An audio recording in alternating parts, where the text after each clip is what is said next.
Oh, yeah. Baseball, baseball, baseball.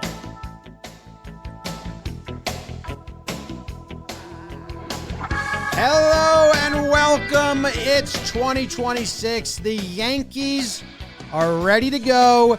We're giving you a SWOT analysis of the infield. You say, I'm going to watch the Yankees this year. I didn't pay attention all offseason. I didn't even watch last year. I want to know what's going on. We've got you covered. Strengths, weaknesses, opportunities, and threats. That's what we're talking about today. Jake, the infield. James, everyone tuning in, glad to have you. Make sure you share with your Yankees fans to get ready for this season. Yeah, it's interesting. I think we're just being real with the people. I think we wanted to get a little more va-va-voom for this infield. But when you're comparing it around the league, and there's a lot of what-ifs and not a lot of staples that, I don't know. It has us questioning things a little more. Yeah, outfield would have been a better one to kick off. Maybe we should have started with outfield. Yeah, high hopes. All right, hit the music. Outfield. No, it's infield. It's infield. That's what you've come to listen to. We're talking about the infield. Yeah. And, let's just get into it because the first section is kind of the shortest. Yankees Infield Strengths, presented by T-Mobile. Defense, positional versatility, offensive matchups. For a lot of people that are choosing this season to get into baseball, you're probably like, what do those mean? And yeah, because we're kind of stretching to find the strengths. Defense should be a strength with McMahon, Caballero, or Volpe, if he's healthy, and Jazz manning their positions. Yeah, if you go around to different defensive metrics, Ryan McMahon statistically had an argument to be a top 3 third baseman last year. I think you can also, it just passed the eye test. It was one of my favorite things I've seen on a Yankee field. We'll keep the other side off of it for now. Volpe playing hurt last year, that tanked his defense. Caballero's got that vim and vigor. We saw a couple weird defensive plays by him that we're going to have to see what that looks like. Jazz a staple, and first base analytically doesn't factor in well, but it's going to be one of the biggest factors this year because Ben Rice is going to be like the guy, and we don't know. The way that first base defense works is their best metric is the infielders they play with. Like, they judge first basemen by their ability to make diving stops or make plays, but really it's like helping out on scoops. Like, if all the other infielders go down, like when Voit was first base, like he couldn't really pick it. Scoops, there's some range, and we've also seen, especially like after Rizzo got hurt, and we were like, whoa, this is different. It's but yeah, whether it's, some of those choppers to the right side, and does the first baseman go get it, fifth inning, all that. I do think the defense should be good. And like you mentioned, Jim, it's not versatility and left and right matchup, not the most exciting thing. I wish we could just say like Bobby Witt. That'd be a lot cooler.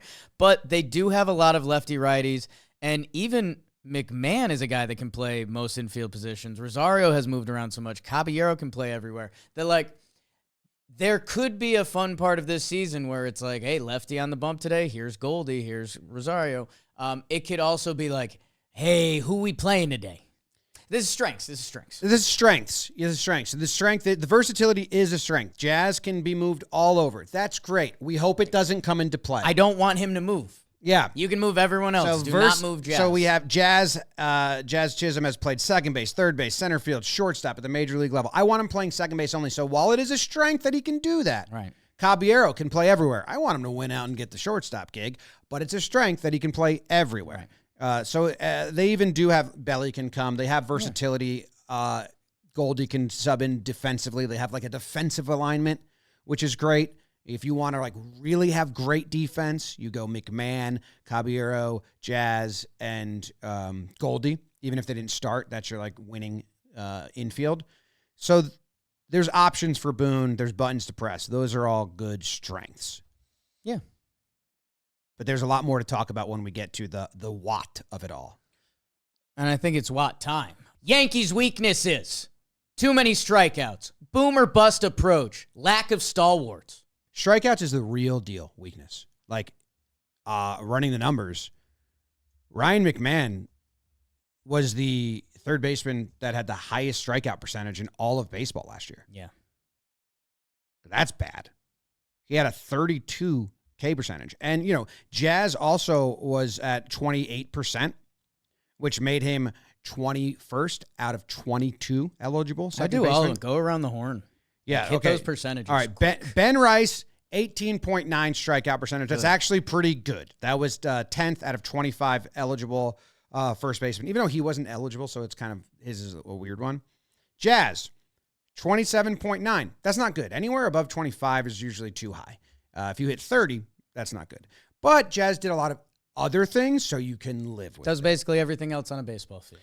26% for Caballero, and that's kind of not supposed to be who he is, so that's like he's supposed to be a grinder and pokey bat. And the sample we saw of him as a Yankee, he was great at limiting strikeouts in the last 2 months of the regular season, but the rest of the year he's almost peskier earlier in his at-bats. Yes. 25.2% for Volpe and then 32% for McMahon. Now, the old men off the bench who are veterans and like kind of know what approach needs of certain situations, Goldie and Ahmed Rosario are really low. They're 16% for Rosario and 18, both under 20. So those guys are doing really well. And they're just different hitters at this point. Like we saw Paul Goldschmidt not really have a power swing last year. That's never been Rosario's game. I just think as a Yankee fan, it's going to be interesting to feel if that becomes one of the lead problems or becomes a louder conversation. You have guys you could plug in on a day-to-day basis who also have MLB track records. Like Rosario's at-bats against righties last year didn't feel like, whoa, this guy's overmatched. Goldie, it didn't early, and then it did. So I don't know. That's just something, the feel of the season and the day in, day outedness of it, definitely going to be a talking point. And definitely looking at McMahon differently after looking at all these numbers as we prepared for this. Like he wasn't just bad offensively. He was the second worst bat out of all eligible third basemen. They punted on him, and he kind of punted on himself offensively. That new stance, and coming over from Coors midseason. Like there's things you could talk yourself into, but his Yankee sample was as bad as it gets, and that starts getting dark when you look at Volpe's stats against starting pitchers last year and against righties. It's like, so what are we rolling out on the left side day in, day out? I think the left side is going to be a straight up platoon. Looking at these numbers, Rosario had an 819 OPS versus lefties, and McMahon had a 534. McMahon was the second worst. Rosario was the eighth best. Now, where Rice and Goldie, it might not be a straight platoon. They've at least said that. But on the left side, McMahon can't be an everyday starter. I've now figured that out. Yeah. You have to let the season play out a little bit. Like we would have never said Trent Grisham would have had the season he would have had last year. So True. Let's see what happens because his defense will be there. But there is a very interesting, when Volpe is healthier, cleared to play with Caballero, we're looking at Ryan McMahon's lefty-righty splits. Like Jazz career-wise has some lefty splits.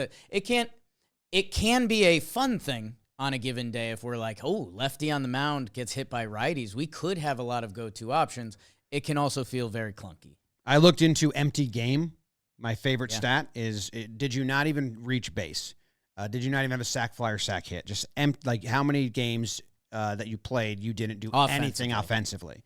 Yeah, and no walks, no hits, no sac flies, no sac bunts, no hit by pitch. Ryan McMahon, out of 21 eligible third basemen, had the worst empty game percentage out of all of them. He had 31% of his games. He absolutely did nothing with the bat. Walked up to the batter's box and walked back and just said hi and bye. And then Volpe, he was 28th out of 31 last year. So that's a brutal offensive left side of the infield, a true weakness. Yeah. If that gets run back. Absolutely. We have catching depth on here as well. But I'm not sure how much that's going to come into play. Last year it didn't. It's just Wells. I would tell you what, if Wells were to have an injury, that comes into play very quickly. Because then is it Escara every day? Has Ben Rice now moved to catcher? And Ben Rice, they're banking on so much on him on this team. Like I wouldn't love that. So I think it's between all of the options, like the other positions have options, that there could be that cool baseball season aspect where it's like, hey, Rosario's hot right now. You got to play him. Cabby's hot right now. Got to play him. Catcher, if Wells takes a step back or goes missing, I mean, that becomes wide open. They probably like make trades or they try to fill it I think somewhere. they go Rice. Ooh, I'm interested in that. And then Oh. Belly, yeah, I don't know if they do that because then you're really messing with guys. And they told Rice this offseason just focus on first base. So I feel like that's kind of brutal. But they've done that before. We can't repeat. Like that's a really tough thing to say. We can't repeat what we did last year. Yeah. Kind of need every guy to be a little better. The infield was a real weakness last year, especially when you compare them to playoff teams in some of the stats. So, yeah. Yeah. It's and I think where it gets nervous is it's not the upside. You can see it, but it's limited. Like it's not like Ryan McMahon can have a 6-WAR season. Like you could see the 3.5 WAR Ryan McMahon season, slightly above offensively, amazing defense. Volpe, health, if you go back in last year before he got hurt, he played a little better. They're like, you can dream on some stuff, but you can also not really dream on some stuff. I was dreaming on stuff a lot more before I looked at all this stuff. Last year's stuff, not great. Not great. Opportunities. Ben Rice, full-time first baseman. Caballero gets a chance to grab the shortstop job and trade deadline acquisition. We got opportunities for someone new, maybe, if it comes down to it. This was interesting to me because everyone's talking about Dominguez, Spencer Jones, Legrand, Elmer Rodriguez, Cruz, no more Cruz, Ben Hess, all these budding prospects that people are kind of like grappling to see. There's no one in the infield that it's your beat. Vivas is like he's the next up. Lombard would be. Yeah, but I think that's the next 20. year. He's a step away. Agreed. I think, but there's no one like Remember call up Andujar year, Glaber. Like we've had infielders that are knocking on the door. So it's the guys that are getting the shot early. Caballero, Ben Rice. I think Oswaldo Cabrera might get an opportunity to make himself part of the team in any which way again. And then like if they need to go find someone, it'd be a deadline acquisition. Yeah, it's going to be one of the major talking points of this Yankee season, seeing where the rotation health is, seeing where these prospects are, and seeing what the lineup actually looks like. Because, we're thinking we're going to need bullpen help, but do you tap any young arms down there? What will that look like and feel like? That, in a way, it's an opportunity that, as we're talking about not having stalwarts, well, we got room for guys to come in. I think Ben Rice is the biggest opportunity here. The Yankees fully believe in Ben Rice. We believe in Ben Rice. Like watching him play last year, the at-bats absolutely feel real. It does feel like there's a little bit of the offensive analytics flukiness that Yankees in baseball are struggling to quantify. That like we've talked about it a lot. That 375-foot fly ball to the left center field, they quantify that as a good swing. But that's never been a hit in Yankee Stadium history. So, like, Ben Rice, I think, was unlucky on many other fronts. Some people consider it one of the more unluckier years ever. That Ben Rice, he looks a little bulkier. He's, went from kind of boy to man, excuse me. That let's see, because there is a chance it's in there, and you could be looking at one of the better first basemen in baseball by the end of the season. We color-coded a lot of the stats from last year. Green, good. Red, bad. Only 2 players have more green than red. It's Ben Rice and Jazz Chisholm. Jazz Chisholm is playing for an opportunity for a big contract. He wants to go 50-50. He wants to get an 8-year deal, $35 million deal. Rooting for him. He's going to get that. And then, Caballero I'm very interested. He's trying to hit for more power this year. He didn't play shortstop that much last year. He's actually played way more outfield, but he has the ability to play everywhere. So I'm interested to see what he does as the everyday shortstop for the first month or so, because that's kind of an opportunity for him to play himself into a different light as far as he's perceived around baseball. Like if he becomes a free agent and they're like, wait, we're going to sign you as our everyday shortstop. I don't think he's getting that opportunity from other teams if he's a free agent right now, but he could kind of prove like, no, I can be your guy here long-term if you want. Yeah, you almost, it's an interesting pivot point because he comes from the Rays, which that's just like, is what it is a little bit. And then when he came up with Seattle, J.P. Crawford was kind of their, has been their shortstop. That, it's interesting. One of those, does his versatility get in the way of his career, or does it make him awesome in his career? Or there's so few guys that can play a plus shortstop for a full season that, It's obviously a lot of eyes on Caballero the first month of the season. Is he even going to get that? Like, it's going to be very interesting. We currently don't know how they're going to treat Volpe going forward, but he's going to have at bats, and that's kind of, as a player, that's all you want. I'm rooting for him. Be a pest. We need it. Other opportunities, I mean, Wells is not, he has the opportunity, but it's almost like an opportunity could be potentially lost for Wells. You know, if he repeats last year, that's a weakness. But yeah, but it's, going back to the season before that, 2024, where he played 115 games, like 2.5 B-WAR catcher, was technically a plus offensively. If he can combine, it's one of those weird baseball exercises that, like, if Austin Wells runs into one more ball a month last year, his stats look like a strong season almost. That he's another guy that you've talked about it, how the Yankees org talks about him, how Boone talks about him, how Girardi talks about him. It's not like through broadcasted or like a lens of just trying to fulfill the media. It's like, no, Austin Wells can hit. yes. But he didn't last year. So it'll be interesting to see where that lands. And it feels like it hasn't been dissected into like exactly why. Like, I know he had the tingly hands, but they were saying like that doesn't actually matter. Like the numbers, sliders, he was the worst hitter versus sliders all year. The thing that jumps out to me, when Austin Wells came up, he was a solid at bat. Like his on-base percentage went down almost 50 points last year. Yeah. He is a guy that it feels like he has good at bat. Like, there was a part of last season where he was not. But his first year, that's what it was. Yeah. It was like he put together, Rice kind of took that from him. Yeah. So those are the opportunities. Now, let's get violent. Threats. Volpe gets another season of unlimited run. McMahon has 0 bat. Wells repeats last season. The first one's going to happen. So it's up to Volpe to play well. I don't think they're going to make a change if he doesn't. Even if Caballero plays well, that's a threat. Yeah, we've seen some different quotes this offseason, but we know what the Yankees front office believes in Volpe. We've seen Cashman stand in front of the media and say some of his strongest words. We know some of the numbers that they believe in, and like Volpe's bat speed and some of his defensive numbers, which I still remain giving Volpe defensive credit. Like them playing him last year with his shoulder hurt like that is ridiculous. But it's unlimited run is the statement. Like, hey, make it matter, because we can't have that. If you're trying to be better than Toronto, if you're trying to be the best team in the AL, if you're trying to win the World Series, you can't just let poor play go ignored. And they've done that for years.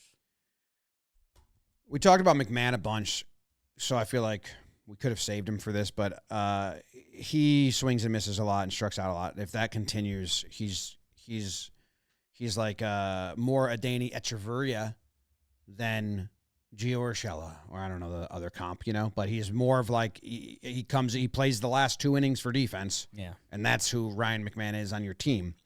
So that's a real threat if he can't show any signs, of hitting even righties. I don't know if he'll get many opportunities versus lefties early on, but if he can't hit righties, that's a big threat to the lineup. Another one that we don't have on the sheet kind of, but we didn't talk about Jazz that much, and he's like the true bright spot in this infield. If Jazz forgets that 70 is more than 100, that's a threat. So Jazz's memory, maybe. Right. Because last year he got hurt, and then in minor leagues he said, I've realized if I swing at 70%, I'm actually doing way more damage than 100%. He had some oblique stuff last year and like an arm thing last year that he played through, and swinging really hard isn't good there. So let's just Jazz's memory, a little threat to himself. If otherwise, I'm all in. Yeah, I'm good with Jazz, and it's just a funny reminder of all the offseason combos when there's some fake trade Jazz rumors, and it's like, now that you look back at this infield, it's like, well, no, we can't do that. What if they're around 500 because they have a brutal summer again, and then it's like, do you trade Jazz? And that becomes the conversation. That's a brutal fantasy world that I don't like. Yeah, I don't think that exists, because you need someone to replace it. That's like the whole conversation. You need someone to replace our best middle infielder, and around 500 these days is like right in the thick of it. So that's true. That's not anything. I'd say the biggest threat if I was making this list would be Ben Rice struggling to adapt at first base or just having a mediocre start because you have Paul Goldschmidt there. The Yankees have so much invested in Ben Rice that, we kind of have him as the biggest opportunity. Like Wells, as catchers go, it is what it is. Like some of his pitch framing numbers are great. Like F4 likes him a lot more than B4. But yeah, if we lose Rice and now you're looking at first, short, and third, it's a lot. There's only second base is locked, is a stalwart, a player that, and they haven't used him as such in past years. I think catcher is. Because even if Wells just pitch frames, the Yankees still value that. And again, you can't go out and really find something better. I like BBD's note here. What if ABS has a neutralizing effect on the Yankees catchers' ability to frame? They've been some of the best framing teams. Catchers come here. Tanner Swanson works with them. What if that's not a run-saving skill that really helps them anymore, like it has in the past years? They've been ahead of the game on this skill. Yeah. That'd be interesting. Yeah, it's an interesting what if. I think you could even use the what if on the other side, though. You could be like, what if it benefits the Yankees more? Yeah, it should help. Like, what if teams are more scared to question the Yankees because Wells is a good pitch framer or vice versa? I don't know. Like, I'd have to see both sides of that play out. But, yes. Now, we haven't talked about bench coach Brad Ausmus at all. Do you see him as a potential threat? I don't think so. Okay. I see him. I would say Luis Rojas is a strength, literally and figuratively. He had one of the most impressive bodies at spring training this year. Oh, yeah. Yeah. Oh, yeah, for sure. And he works mostly with the infielders. So new first base coach. Yeah. Theo. I don't know how that's going to play in. Something. It's an opportunity. That's an opportunity for him just to be a big league coach.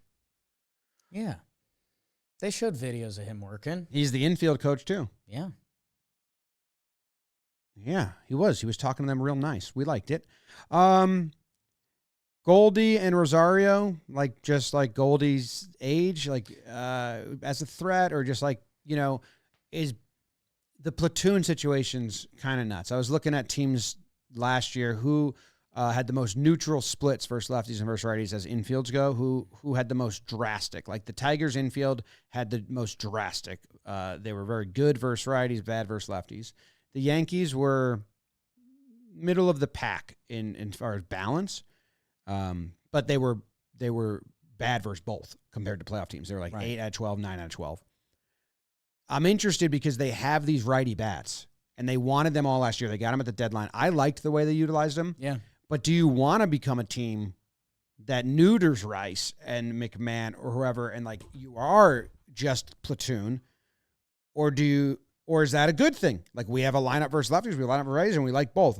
I feel like in the past years they've acted like they have a good righty and lefty lineup, but then it's actually like J.D. Davis and Jemai Jones batting 3 and 4. Yeah, I think you have to just be honest to baseball, and go check out some of the Boone episodes when we do them. But if it's the 8th inning and there's a tough lefty reliever and Ben Rice is coming up, Paul Goldschmidt deserves that nod for what he did last year. He was amazing versus lefties. So I get that there's a long run, but also the season is going to provide that. Like Ben Rice will find at bats versus lefties, and what he does in those will help dictate it. And if Paul Goldschmidt isn't that guy versus lefties, or Rosario struggles, what they've said and is different than they've operated, they're kind of saying now, we have the chips. Mm-hmm. We have someone to compete with Volpe. We have someone to come hit lefties. So now that they have the chips, you got to play them. Otherwise, what are you doing? It's true. And I feel like that might upset people with Rice, but Goldie was the best batter. Yeah. If you're throwing out some prospect because supposedly he hits lefties, Goldie was amazing. We have the worst third baseman versus lefty pitchers, and we have the best first baseman versus lefty pitchers. I wish there was a way to platoon Goldie and McMahon, but there's not. If you use that bench right, pinch hit, replace have him Rice learn third. Yeah. I don't know about that. I don't think it's going to I happen. don't know about that. But yeah, it's again, we mentioned it briefly in strengths, but I guess late game scenarios in a sick way could become a strength of this team. Yeah. If Rosario gets the start against a lefty and he goes 1 for 2, and then McMahon comes in and plays great defense, or McMahon gets the start, he goes 1 for 3, and then Rosario comes in for the pinch hit. Like, it can work, but you gotta play the cards. And you got to get there. We have some videos to end it, Beebs. Loopy. Nice. Yes. Oh, nice play. Oh, that was a nice one. I forgot about that. Man, I'm excited for Jazz. Marlins. Very fun to watch play. And the pitch. High fly ball down the Man's a hero. line, giving Chase's Mangum on the track at the wall. See ya. Volpe is tied the Jumps game. on the curveball. It's 3-3. Fairbanks. Runner in scoring position for Volpe. Grounded it short in the third. Alex driven deep to left field. Going back profile. See that swing more. See ya. A 2-run home run for Volpe. Got on top of the fastball. 5-2 Atlanta. Long drive deep to left. On drive. Is this the same game? Yeah. And they win. That's the empty at bat stat. It's like all of our infielders compile. That game wasn't empty. They came back and won. No, I'm saying Per like game basis. Wells and Volpe will Yeah. have a week where they get all their stats. Coming on, it drops in front. Here comes Judge around third. The throw not in time. Beating the White Sox in the ninth. Oh my God, remember. With the victory. Yeah, this was the stress game. We were flying. We just landed. Yes, indeed. Seen his entire arsenal. Yes, indeedy. Rosario never getting out last year was kind of cool. That was a strength. I don't know how you sum up base running by infield, but we have speed in the lineup, which is nice. Seen it in a couple of these highlights.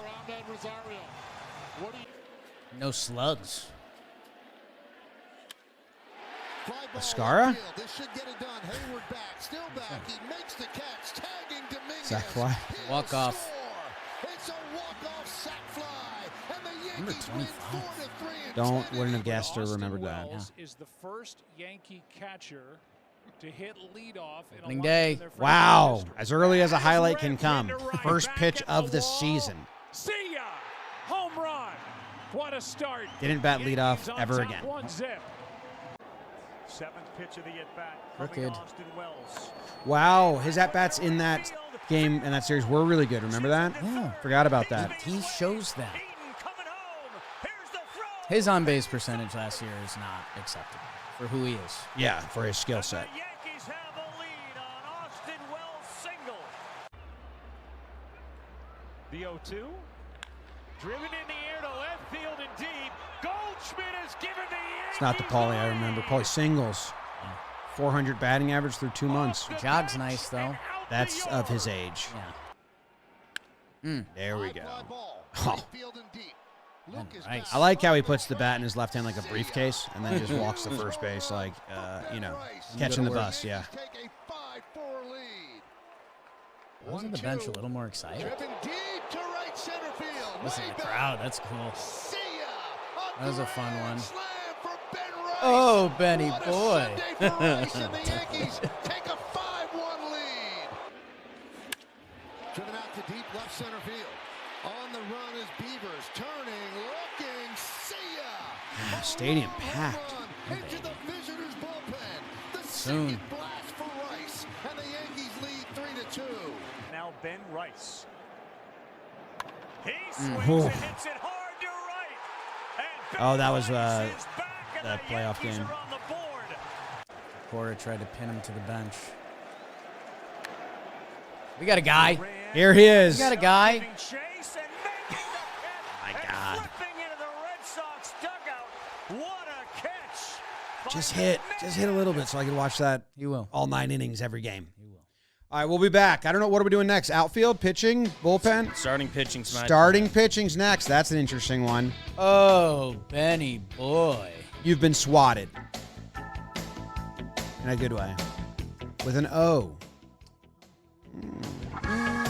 Oh.